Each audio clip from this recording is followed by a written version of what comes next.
Si David, mga kapatid, alam niyo po, kapag ka nai-stress, no, o di po kaya ay meron po siyang kinakaharap na mga problema, alam niyo po ang kanyang ginagawa, kumukuha po ng kanyang harp, at kumakanta, tumutugtog siya, mga kapatid. No, kaya nga po ay marami siyang naisulat ng mga awit katulad nito.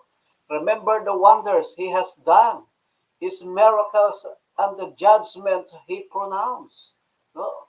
Alalahanin natin yung ginawa ng Panginoon ng mga nakaraan. And in 1 Chronicles 16:36, sabi po niya, Praise be to the Lord, the God of Israel, from everlasting to everlasting. To which the people responded, Amen, and praise the Lord. Amen, mga kapatid. So kaya nga po, sa halip na tayo ay magbukmok, mamroblema, alalahanin natin ang kabutihan ng Panginoon sa nakaraan at purihin at sambahin natin siya. No? Praise the Lord. No?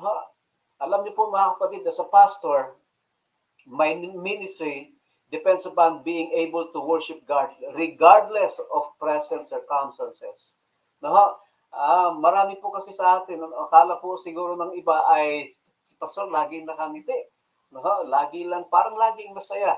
Mga kapatid, behind the smiles, there are a lot of troubles and problems. At I do believe, no? Katulad din po sa inyo, ganyan din tayo. No? Pero mga kapatid, ay kahit po ano pa ang ating mga karanasan ngayon, no? Ang pinakamainam na antidote is to worship the Lord. There have been many times, when I have awakened, on a Sabbath morning with a dull heart toward God. I had to admit, mga kapatid, dumarating din po yung mga time na pagising mo ng umaga, araw ng Sabat ay parang ayaw kong pumunta sa church, parang ayaw kong magsimba. Sabi ko, dumadating yung kaisipan na wala namang nangyayari sa buhay ko kahit magsimba ako na magsimba. No? Parang napakalayo pa rin naman ng Panginoon. Parang katulad ng pag-aaral natin kahapon. Mga kapatid, nakakaranas kayo ng ganyan.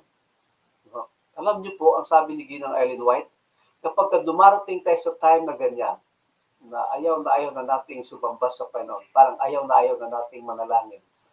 No, sabi ni Ellen White, nasa tabi lang natin ang kaaway. No, si Satanas nasa tabi lang natin. Kaya the more na dapat po tayong manalangin at lumapit sa ating Panginoon. The devotional practice of remembering has served me more times than I can recall, mga kapatid.